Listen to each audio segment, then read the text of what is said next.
Good afternoon, everyone. Welcome to today's webinar, Sprout Your Own Seed Library. This is Charlie Taylor at KDLA. I'm one of the CE consultants, and I'll be facilitating today's webinar, helping out in the background. And I would very much like to welcome all of you for joining us today.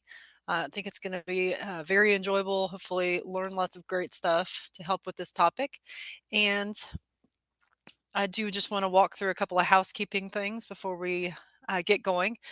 If you haven't found the chat yet, it's in the bottom right-hand corner of the screen. If you don't see a white panel over there, you'll see a purple arrow, and you just click that purple arrow. It will expand a white panel on the right-hand side of the screen, and then you'll see a chat bubble, and you can just use that section there to ask questions or comment, whatever. We want all kinds of good conversation coming from today's presentation. So feel free to use that chat. Just one second.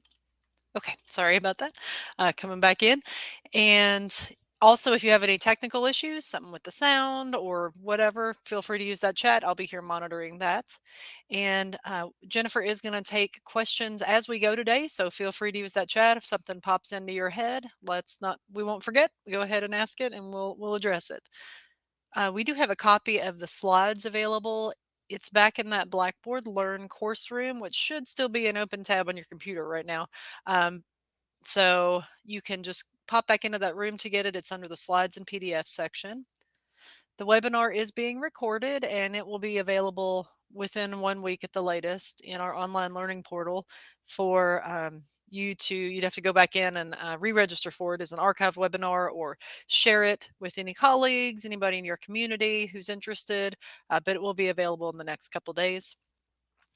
And then the last point is that we are providing live captions. You've probably already seen the message at the top.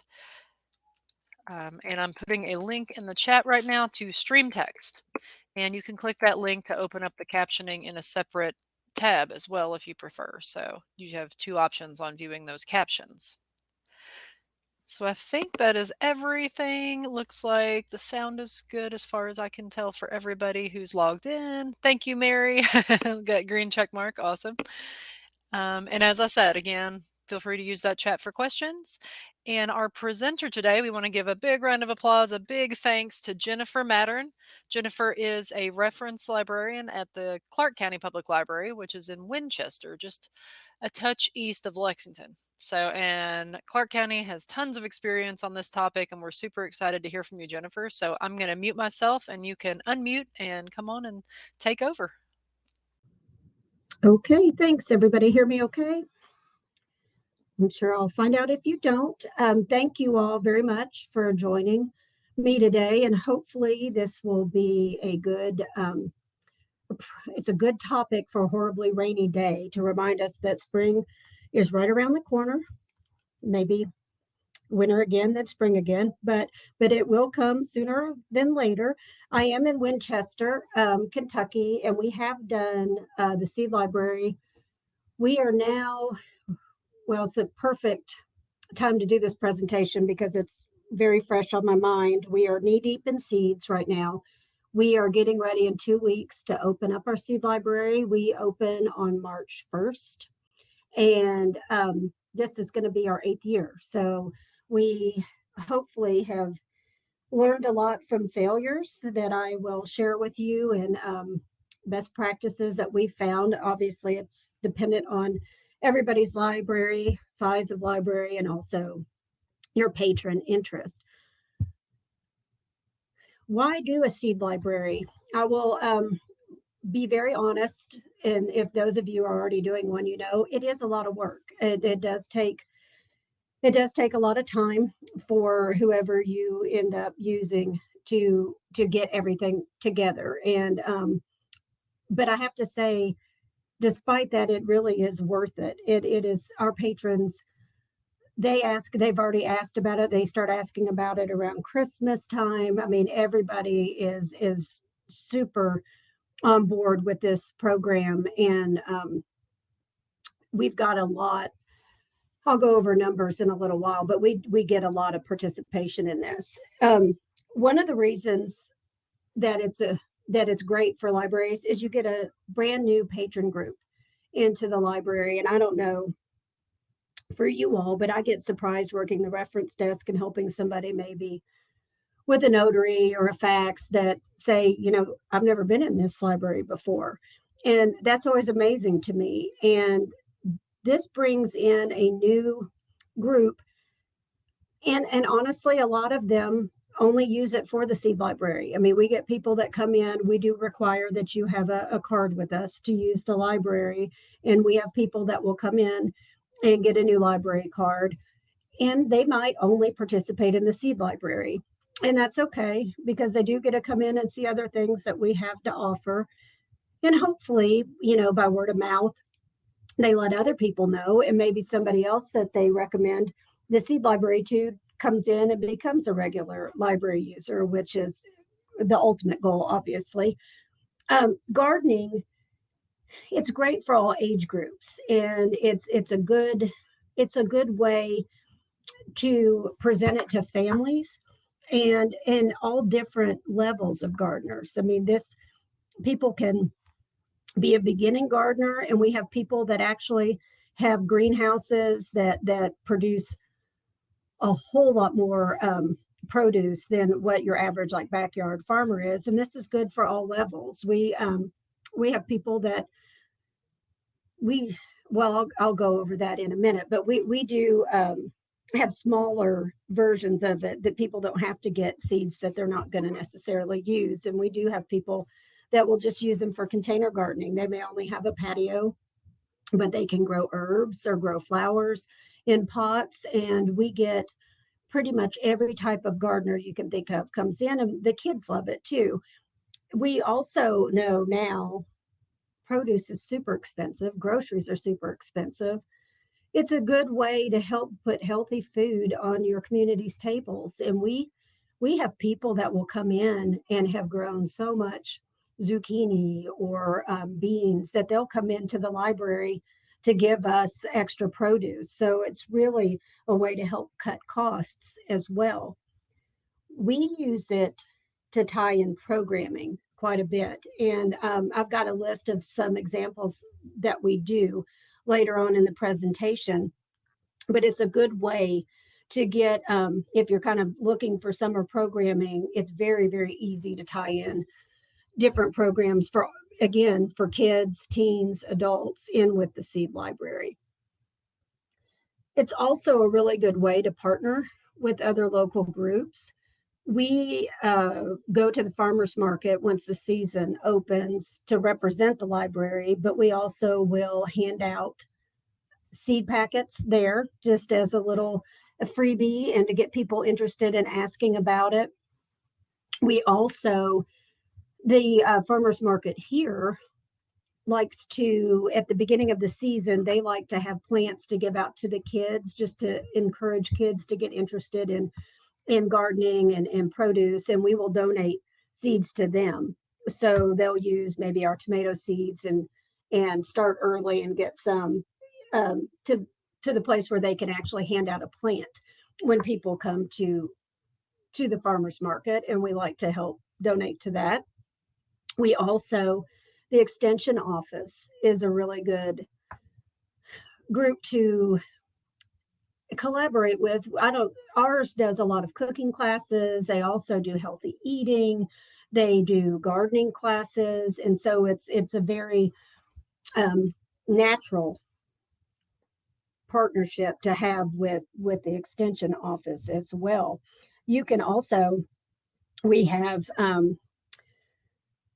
we used to, it's a lot of work, and our director had done it. We used a lot of our seeds, our tomatoes particularly, we did a plant sale, and we did that, and that is an exceptional amount of work, and we've not done that since COVID. But if you don't feel like tackling that, there's a lot of like local groups, even like kids in high schools and civic groups that might want something for a fundraiser, and you can always donate your seeds to them if they wanted to have their own plant sale. As far as the seed library, we get asked this. The reason I put this question out there is we get asked this a lot because technically a seed library, the idea was that you would hand out the seeds, they would go home, grow the produce, harvest the seeds, and then bring them back to you. So we don't do that, and we don't want or expect the seeds to come back to us, even though people offer that quite a bit. So technically, it's not a traditional seed library, but we are a library and we offer seeds. So we're running with that. And a good way to maybe appease patrons that want to share and give back is we do a seed swap, and we do that. We've done it in the spring before people would start to plant, and we've also done it in the fall after they've harvested. And we just advertise it that it is kind of at your own risk, because the reason we don't want seeds coming back is we don't really have any way to know what seeds are coming back. If somebody is growing several different types of peppers and saving the seeds, we've done it ourselves. It's easy to mix seeds up and forget which ones are which. And really, there's no way for us to know for sure what they're giving us and what they're labeled is correct. And then we don't want to give those back out to somebody and they not be correct. There's also no really good way to have quality control over other people's seeds for seeds to be viable. They really do need to be stored in certain conditions, and we don't know what happens to those seeds at somebody else's home. So we don't ask for them back, but we do try to offer them another alternative where they feel like they're not wasting seeds, and it does give them the sense that they're giving back by being able to share with other patrons. If you are going to start a seed library, these are, and I'm sure I've missed some things, these are things that I think you can consider before you actually get it established. We have had problems with this first one with setting limits, and I'll talk about that kind of in our lessons learned later on. We, in the pandemic year, so maybe in 2020, we didn't, I think, yeah, we shut down right in March. So we really didn't have a good season to do a seed library then, and we weren't open to the public, so people couldn't come in. And we switched ourselves over to a grab bag of seeds where they got a variety of vegetable seeds and then flower and herbs. We initially, for the first at least 5 or 6 years, we let people come in and select the specific seed they wanted. And we had a brochure and they would come in and do that. If that's something you are going to do, you do want to think about setting limits. I think ours, we ended up probably, I think, at 30 that we let people select. It was important to us to also have to mention they could only have one of each type of seed because, as we all know, people get excited when they get things for free. And we had a lot of people that, oh, for instance, if there was a tomato they wanted 20 packs of that tomato. So we had to rework that to where they had a limit of how many total and only one of each item. Also, another area that we ran into issues with when we originally started, our rule was just if you had a card, you could get seeds. And when you have families that have maybe two parents in the household and 6 children, that's 8 people getting 30 packs of seeds per household. And so we very quickly put a limit on that. What we do now is we allow 2 card holders per household to participate. And we do feel like that still gives them a chance to have plenty of seeds. Um, we statistics, if you are having a smaller, maybe you only offer 20 items total, you could even just hashtag how many people are choosing a specific item. Um, that that is the only drawback from us going to a grab bag is that when people do select specific items, you get a feel for what people want more than others. You know, you may have people that don't want turnips, and you think next year we don't need turnips. With the grab bags, we don't have that feedback. So that would be probably the only downside I would say about doing a grab bag. We originally had a barcode for each different seed item, and we would actually check them out by their order sheet, which was super time consuming. Right now, what we do is we have a barcode for which grab bag they want, and that's we're only scanning one thing, and that has turned out to be obviously a lot more efficient. If you do want to use barcodes, um, just a heads up to give your cataloger enough time to put it in the system, because that ends up being fairly time consuming for them. Also, the seed orders, how are you going to take them? We allow people to come in person and order, and we also have an online ordering system, and I'll show you an example of that in the next slide. It's just a Google form that one of the librarians here created and shared it with the people who actually will fill the online orders. That works actually very well for us. We probably get, I would say, at least 80% of our orders are now done online. As a matter of fact, even though we put it on our website and promote it, we take it off the website, but the Google form is never gone. And so if people search for it and don't go to the website to use it, they can still access it. And we have probably already 20 people that have tried to order seeds this year. So that's just something to keep in mind. All you need to create a Google form is just somebody that has a Google account.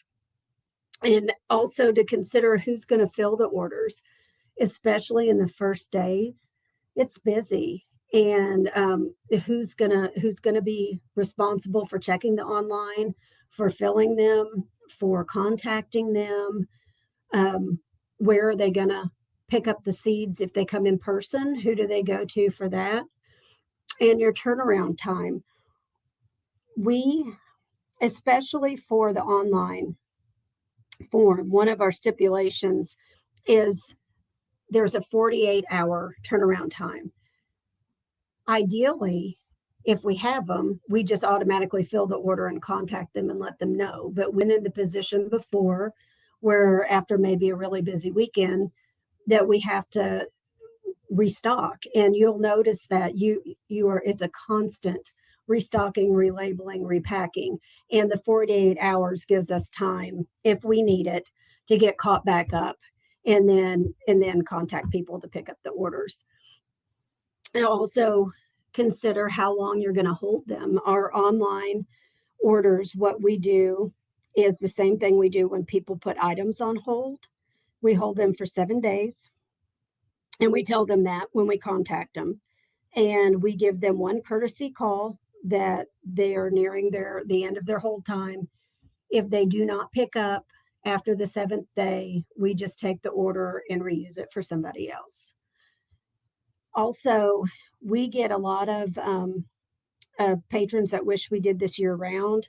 It's not very feasible for us. So to think about, are you going to do it only in the spring? Are you going to have a fall offering as well? Do you do both? And do you want to do it year round? There are some libraries who do, and I'm sure, that's more dependent on if you live in a climate where you can grow things year round. We like to have a spring date. It's usually March 1st, unless something throws a wrench in that. We don't have a firm end date because they do just start to peter off. The orders do, and we've never really had to cut people off. As far as the fall, what we would like to do is offer a smaller bag for fall items only, because a lot of what we give out in the spring cannot be grown in the fall, and those seeds can be used again. And we'll talk about like seed viability a little later, but I would rather have them and be able to use them for next year than somebody get a whole other bunch of tomatoes that they can't grow until spring anyway. This is an example of the form. I don't know if you can see it very well, but it just shows, it has the patron name, their phone number, an email, how they'd rather be contacted. And for us, now that we're doing a grab bag, they really just have, they can do the flower and herb, a vegetable bag, or both. We did have an online form when they were choosing specific items, and it would show up on this form as well, each item that they picked. What it can also do, which is handy because we do get, I'd say, I think we looked, and last year we, a very close estimate, we gave 800 patrons seeds. And we gave out, when we would, a rough estimate, about 45,000 packs of seeds last year. So it's hard to keep track of who's done it before. In the online form, we have it set up where if somebody's name comes up more than once, it automatically highlights it. So it alerts you to the fact that they have already placed an order. And we also have a way to check their account, but this is a much easier, faster way just to see that somebody else, that they've already done it.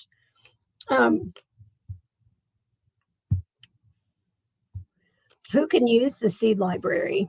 I don't know, I'm not sure how a lot of other counties do it. We actually allow anybody that's a resident of Kentucky to have a library card in Clark County.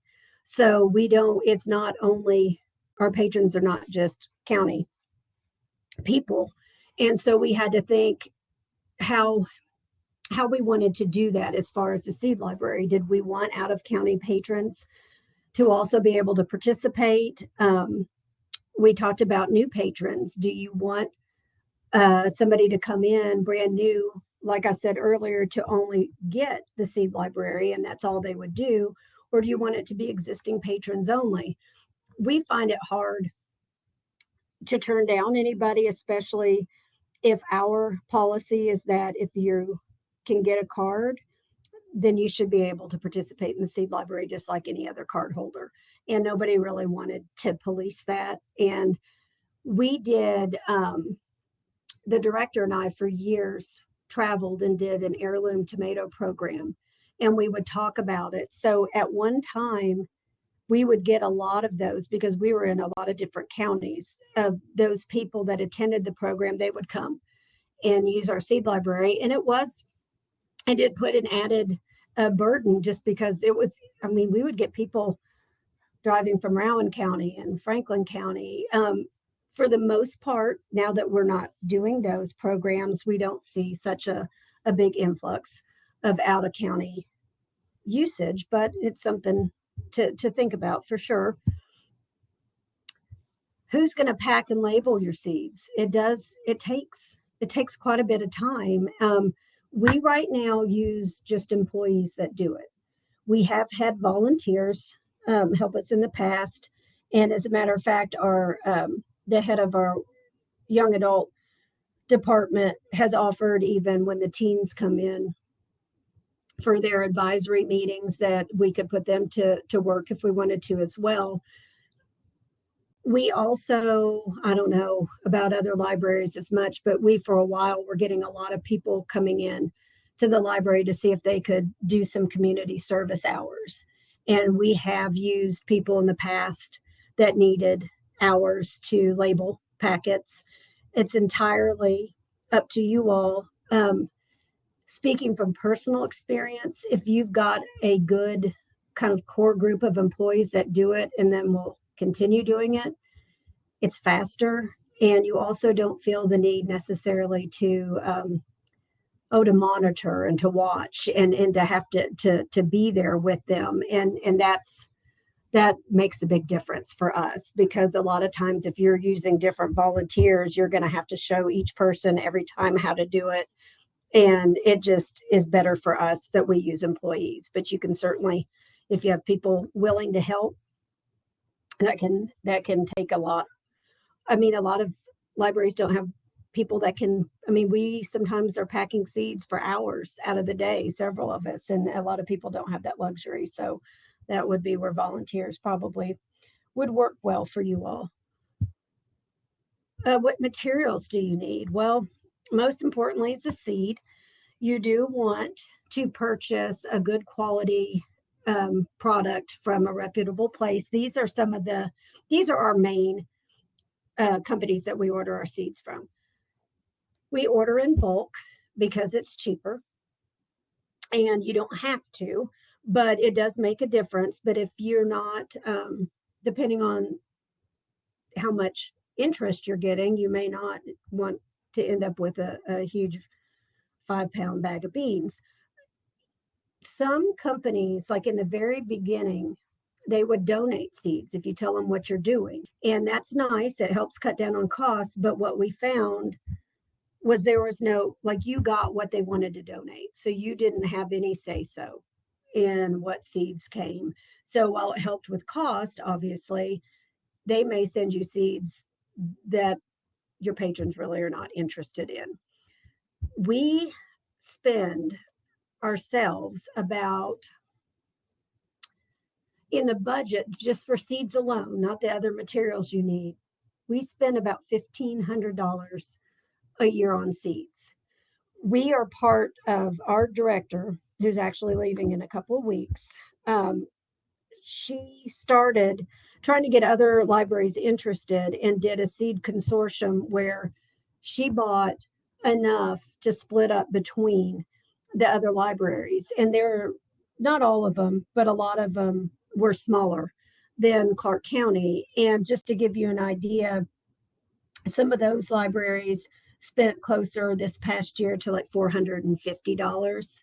And then that was for what we considered the full library that we sent to them. We do order additional seeds for us on top of what those libraries get. And then a starter pack is closer to about $240.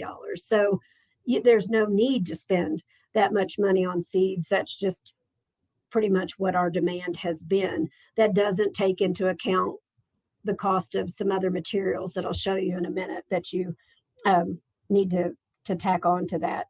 And we use it as programming. So it's written into our budget as a programming expense. The other materials we pack, that Uline is the company that we order coin envelopes from. They're paper envelopes, which are better than packing in plastic for a couple reasons. If for any reason moisture gets into any of those envelopes, it can affect the seeds. Plus, plastic envelopes are horribly static electricity magnets. I mean, it's hard to pack seeds into plastic because they want to stick. So we do use the Uline. We get two sizes because depending on the size of beans, you need a bigger envelope. Well, the beans, I meant seeds, but beans are the big ones. So we have the big envelopes for beans. They are they're not super cheap. We get those. They're 500 envelopes per box. There are 25 of those boxes that I have a picture of in the big box that comes, and it ends up being about $17 per 500 envelopes. So that is that bulks up, your cost a bit. We use labels because we label the envelopes, and we use the Avery 5160. They're just like a mailing label.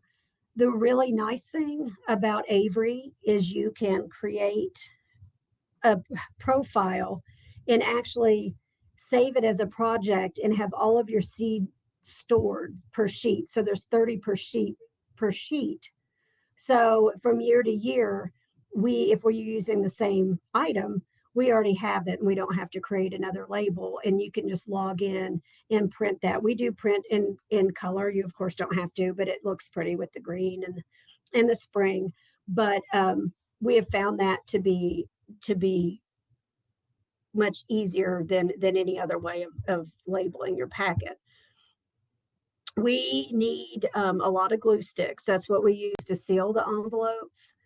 Measuring spoons. If you notice the ones, if anybody wants one, we've got a sheet.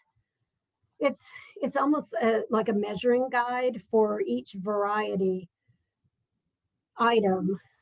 We specify what spoon to use so you're not overpacking or necessarily underpacking. So we, through trial and error, made a chart. And those little metal ones down on the bottom by the regular tablespoon and half teaspoon, they're come from Amazon, and I don't think you can see super well, but they are a different measurement. They're dash, drop, smidgen. We use those a lot because a lot of the seeds that we pack are super tiny, and those work really well. And so if anybody wants to see one of those charts, I'd be happy to email you one. We kind of tweak it all the time because we realize, boy, that's more seeds than we probably need to give. So we're constantly changing it, but those make packing a lot easier. We do use rubber bands we bundle ours in groups of 10 once they're packed, and I'll show you how we store them, but it's just easier to count so you know how many you have left. So we do go through quite a bit of rubber bands, and we give them to patrons in the brown, just cheap brown paper lunch bags is how we pack them up and give them out to everybody. And Jennifer, sorry, this is Charlie. Several people Sure. chiming in would love to have that Oh, good. chart. Oh, sure. Yeah. I If I get your emails or at the end, I have my email address up, and you can email me and tell me you want the chart, and I'll send it back, whatever works best, Great, for thank you. sure. Um, Space is an issue. That is a one of our carts. We kind of downsized a little bit in our storage. We were using old filing cabinets, even. We had like four of them that we had filled with those boxes of seeds, and those U-line boxes really do come in handy. That's what you see the seeds packed in, and the photo on the right is shows you when we bundle them, they fit more compactly in there. Plus, it's also easy to count, like I said, so you can just glance and know how many seeds you have left. You've got to have, like, the bulk seeds, you've got to have some place to keep those. And we fortunately have some cabinets behind our reference area that we could empty out, but we use four pretty good size file drawers that would hold hanging folders filled with just our bulk bags of seeds. You have to have a place for the pack seeds, which is what we use. And those carts have wheels on them. So depending on who is actually filling the orders, we can move them from room to room. We right now have two of those filled with actually, well, two of those filled with the seeds that we're using, and we have a flat cart that has all of our tomatoes on it. So they do take up a fair amount of space. And then if you're doing, well, even if you're not doing the online orders, either way, you have to have a place to put the bags ready for people either to come in and pick them up, or when they do the online order. And we use our curbside pickup shelf where people pick up their other materials. We just use that for our seeds as well. And we just alphabetize everything by the people's last name. And that's where they'll come if they do an order online. Right now, um, we're hoping to have the circulation desk just have carts filled with the ready to go bags, and people that do walk-in orders will go to our circulation desk, and we'll, as long as that doesn't overwhelm them, that's what we're going to try this year. Usually everything was done through the reference desk. um, Promotions and tie-ins, these have been really good for us. We In March, I'm not going to travel. We quit traveling right before COVID, but I am going to do the heirloom tomato program here. And it's a good tie in because sometimes what we'll do is save a few varieties of tomatoes and not use them in the seed library. And then we will actually give those as just a little freebie. something extra for the people who come to the program. I also start one variety of tomato early, and by the time that I do the program in March, I'll have a transplant um, tomato plant for them to take home with them. And people, we usually fill up and sometimes have to do multiples here of that. So that's a really good program. Also, if anybody ever wants the slides for that and wants to try it themselves, I'm happy to share my presentation with people. We've done it for longer than we've done the seed library. So we've done that program for a long time. Fast food is one that I'm actually going to do for the first time with teens this year. And what the idea behind that is, whatever I give them and we talk about, from plant to being able to harvest is just 6 weeks. So it's things that grow quickly.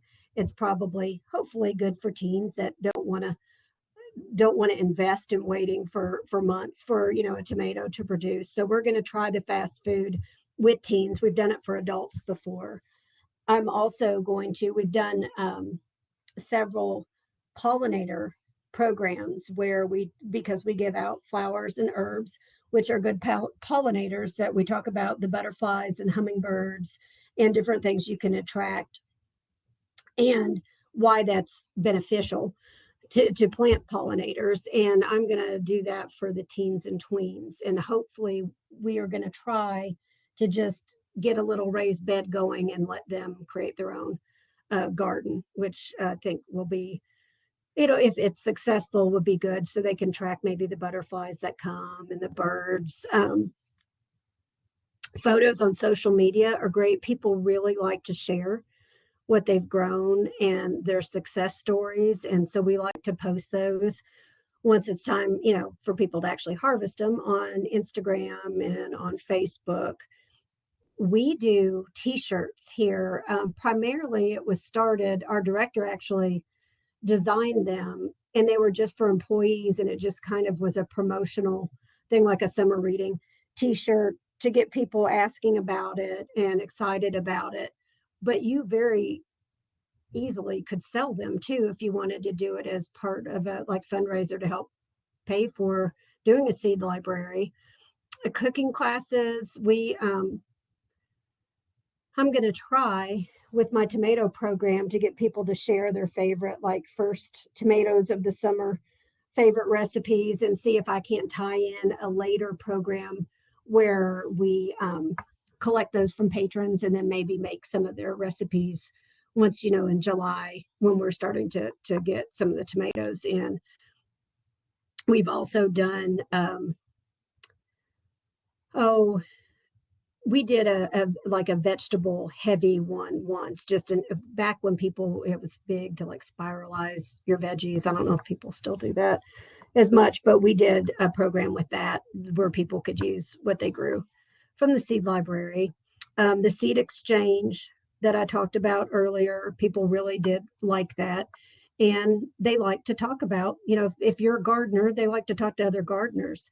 We, for a couple of years, this is something that would be a little more work too, but we did do a gardening calendar where we used a lot of, like, things from the almanac and a planting guide for Kentucky. So it was all done to help people know when to plant, this safe last date that you can plant, towards fall. And our monthly pictures were pictures that patrons sent in of their gardens. So we had, every month was a picture of what people had grown from our seed library, and we did sell those, and that was pretty successful. And all of that, along with the um, plant sale that I mentioned earlier, went to help go towards expenses for our seed library. We've learned a lot of lessons along the way, and there are things that I wish we never ever did, but now we know better. I think keeping it simple is really important because more is not always better. We used to offer maybe 4 different types of carrots. Did some people love that? I'm sure. But also, if people like carrots, they're happy with one carrot. And it it just makes, especially if you're pulling specific seeds, makes it much easier if you just kind of narrow down what you're offering. The limit on household, like I said, that was a big one. We ended up going through a whole lot of seeds that I know there's no way could have been used in like the size of a garden in somebody's backyard. You can limit it however you like. The two per household has worked really well for us, and it seems to satisfy our patrons. Those are pictures of our grab bags at top, and it's been a lifesaver. I tell you what it has done for us though, we are actually giving probably more seeds out because not everybody would necessarily pick their limit. And this, they get it even if they don't want it. And we do realize that. A good solution to that is we have a box that we put out during seed library for unwanted, unopened seeds. So if somebody goes through it and knows I am not ever going to grow these two different types of beans or whatever, they can give them back to us so we can reuse them as long as they're, like I said, unopened. But it saves so much time. It really does. And we give them the option, I think I said earlier, to do a vegetable bag, a flower and herb, or both. And they do end up in the long run getting more seeds. But as far as efficiency and our time, it's really worth it. That picture under it is an example of our original forms where people would go through and check it and we'd have to scan them. And that, looking back on that, that was a nightmare. Um, that shows how we barcoded and used it for statistics.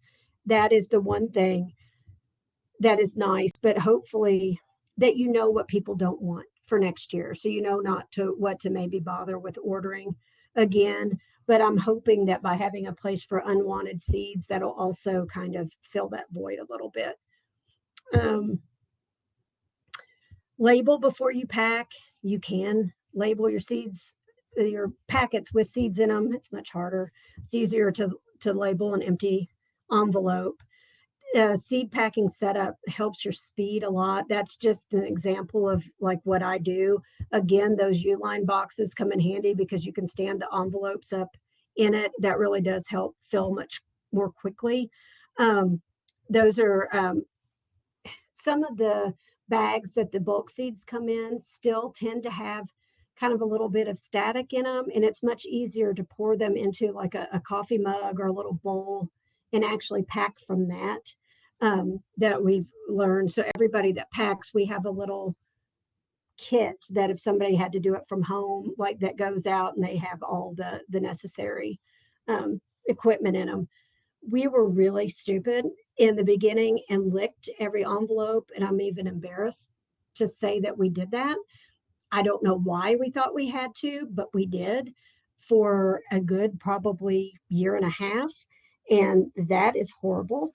And it always made me think of the Seinfeld episode where George's fiance died from licking the wedding invitations, and that's what it felt like. And we actually moved to those, oh, they're like a sponge that has the liquid in it, and we used those for a while. We eventually went to glue sticks. The sponge adhesive didn't seem to hold. Like a lot of times the envelope would pop back open. So we have found that glue sticks are the way to go, and they're fast and easy and not super expensive. Um, Keep in mind that pretty days are going to be much busier. We will have some slumps, and all of a sudden, especially if it's a weekend, you get a pretty 60-degree day and you are just, everybody has gardening and being outside on their minds. And so if you do have specific people working to help fill the orders and help the patrons with them, if it's going to be pretty, you might just make sure you have enough staff for that, to give yourself enough turnaround time. I, again, highly recommend not telling people they'll be ready the same day. If they are, they're pleasantly surprised, and that's wonderful. But always give yourself a little bit of time, because it sneaks up on you and you can run out of things pretty quickly. We That picture on the bottom, we actually had seed library cards made, and while they're very pretty and they were kind of gimmicky and people loved them, we actually, it took so much time because we made an actual seed library account in addition to the regular account. And that's when we checked them out, how we kept track of what they had, because our system, we have a 40 item limit. And if you're over 40, you can't check anything out. And we didn't want the seeds to limit them checking out regular library materials. So we know now that was not necessary. They were very pretty, but we ended up talking. We use Evolve is who we use for our system, and we ended up getting them to create our barcode. If we scan it, it checked in and it automatically checked right back out. So you're getting the statistics still if you want to run reports and see your numbers, but it's not affecting their library account. And even though it doesn't show up in their loans, it shows up in their history. So you can easily check to see if they had already checked things out this season. Let's see what I got next here. I guess, well, that's probably it. All those pictures, not that this is super important, but everything on there were things that I grew out of out of our seed library seeds. So those were some of the sunflowers. So we get finches a lot every year. But those are the kind of pictures we like to ask from our patrons. I am happy to answer any questions, or like I said, I'm happy to share presentations, programs we have, the packing chart, anything that would help you all get started, or you all can call me and we can talk about it. My phone number, that's the main library number, but you can just ask for me, and that's my work email there, and I'm happy to answer any questions or help anybody any way I can. Jennifer, we have had a little bit of discussion about the gardening calendar, suggestions, checking with the extension office for a gardening calendar, also check with your local conservation office. And Susan says theirs gives one out that includes the farmer's almanac predictions of when the best time to Yes, plant that's is. what we use too. Okay, cool. Yeah, and also I'll tell you what's a great guide is, it's through UK. I'm trying to think. You go on to you actually, I don't know if it's like if I type in UK's extension office, if that's where, like, our extension office locally has a lot of good information, but the one that UK sponsors specifically on their site is a great growing guide just specific to Kentucky, and it has really good gardening information as well as dates for what works well in the fall and what works well in the spring, and kind of helps you see what items work well in the state. So I would recommend looking at that too. Great suggestion. Great suggestion. And I want to encourage folks, we're gonna have another question here, but if you're thinking of questions, now's the time to go ahead and chat those in. Our next question is, how did you decide what to purchase when y'all were starting out? We, Julie, who's our director, is who started it. She she's a gardener herself, and so obviously, I mean, there's a lot of seeds you can buy that don't necessarily work well in Kentucky's climate. For instance, there's a lot of flowers that do better only in cool climates, which doesn't mean they can't work here. But she, I would say, and I hate to speak for her because I guess, she knew what what did well in the Kentucky climate, and I think she herself just went through, and honestly, the first year we did it, we weren't sure what people would want. I mean, and every year we hear, we did corn one year, and we I guess what I'm trying to say is sometimes we do what patrons want when we hear their feedback, but also if a price has gone way up or it's not available in bulk, we may not have it the next year. For instance, this year we don't have any pumpkins, and the pumpkin seeds were really expensive, but people really liked the pumpkins. So I think the first time she started, she just went with a good overall basic, we wanted a squash and a carrot and a cucumber and a bean. And we did do a winter squash, and the flowers we looked to see what grew well in, in this region or the zone, I guess, the gardening zone. And that's how we started. And then we tweaked it some just by demand and what people requested. But we usually every year have things that we couldn't afford or couldn't get that people wanted, and it voiced that they're disappointed. But we figure in the long run, if they have to buy, a couple packs of seeds on their own to get beets or pumpkins, then that's just how it is, I guess. It's kind of amazing that, seeds or vegetables or flowers or whatever would go through trends the same as anything else, so this Oh, is more seriously. popular, more expensive at the time, or of Well, and like cauliflower, when everybody was doing cauliflower course. crusts and everything, like that was a huge, everybody chose cauliflower. Now we don't even have it. So yeah, it does make a difference. Of course. We do have another question. You were talking about handing seeds out at the opening of the farmers market. So how was that set up? Did you only give out seed packets, or did you also have some library merch to go along with that? We had what they do is they have a table set up. I think this last season was the first time that I'm trying to think.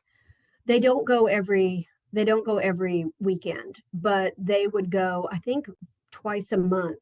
And they held a spot for the library. So we would bring a table, and we would have our programming calendars, anything that was going on in the kids department, in the adult department, our newsletters we'd bring, and then we would also have packs of seeds and we usually just gave like one or two per person to stop by the table, and we would give out the promotion materials as well.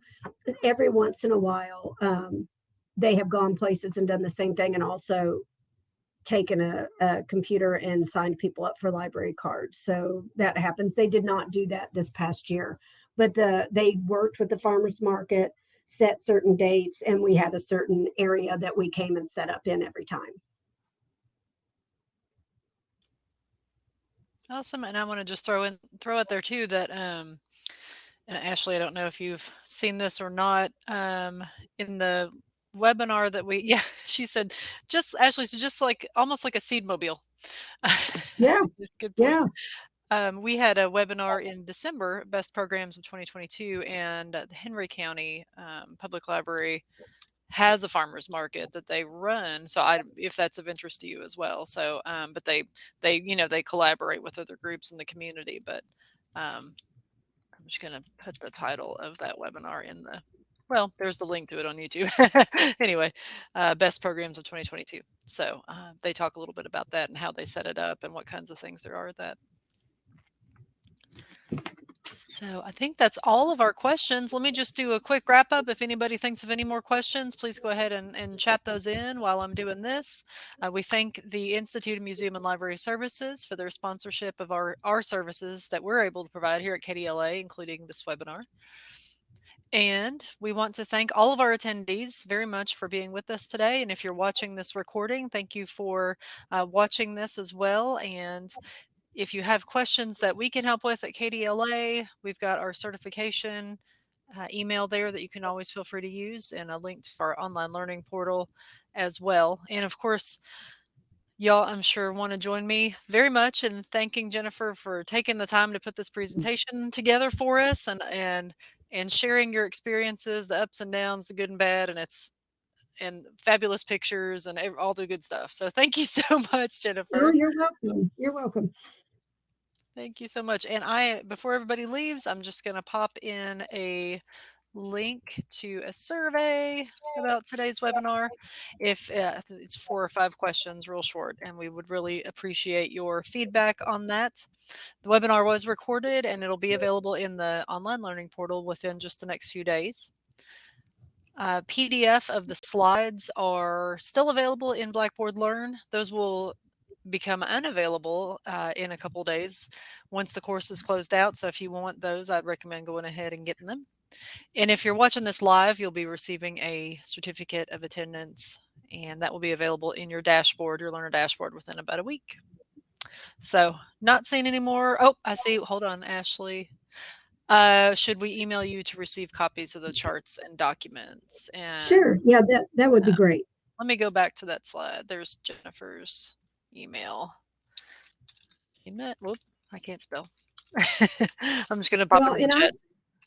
I won't take but a minute, but I was just going to say too, to not worry. I forgot to mention, if you have leftover seeds, a lot of seeds will be viable for several years, and there are good seed viability charts online.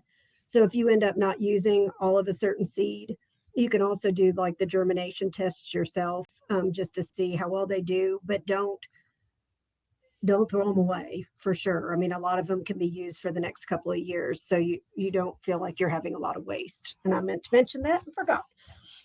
Good point. Yeah, Good point. Good addition at the end.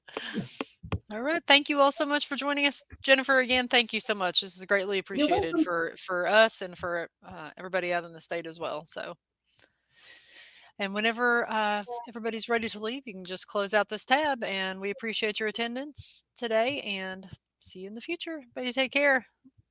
Thanks. Thank you.